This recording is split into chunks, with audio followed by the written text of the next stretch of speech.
প্রথমে একটি পাত্রে 2টা ডিম, 1 কাপ চিনি এবং হাফ চামচ বেকিং পাউডার ভালোভাবে মিশিয়ে নিব। তারপর পরিমাণ মতো চালের গুঁড়া দিয়ে ভালোভাবে মথে নিব। চালের গুঁড়া এমন পরিমাণ দিব যাতে রুটির মতো বেলা যায়। এরপর একটু মোটা করে বেলে নিব। তারপর কাটার দিয়ে বিভিন্ন শেপে কেটে নিব।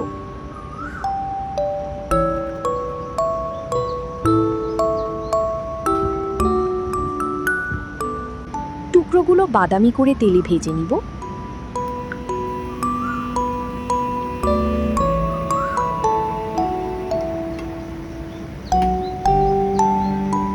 আমাদের বিস্কুট পিঠা রেডি।